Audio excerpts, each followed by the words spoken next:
If you're watching this, you know about comfort eating.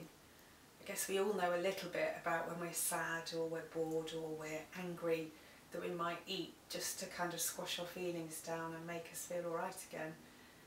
And that's okay until eating becomes the problem.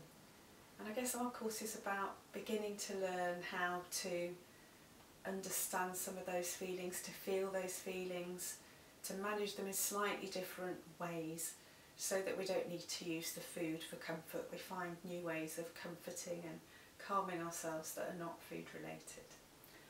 One of the weeks we run is on self-care and self-nurture, and this often makes a really big difference. I think we're so good at putting everybody else first. You come down in the morning and you probably feed your cat or your dog, and you do your children's breakfast and maybe even do your husband's pack up.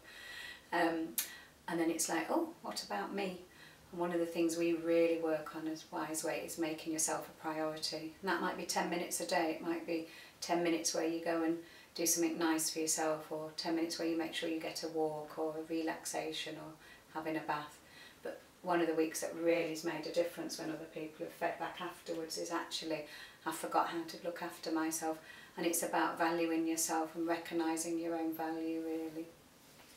I think it's about people recognise that the only me time they've been having is when they're actually eating something.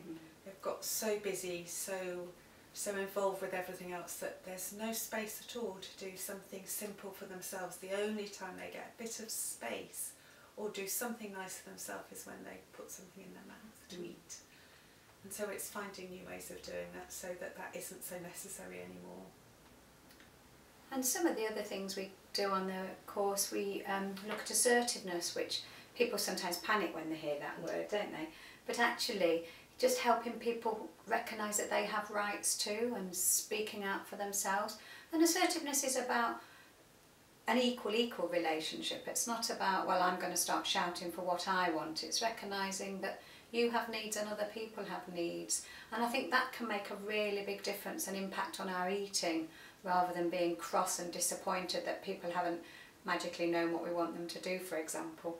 Actually, when we start asking and requesting and getting our needs met, we're more able to eat in a more healthy way.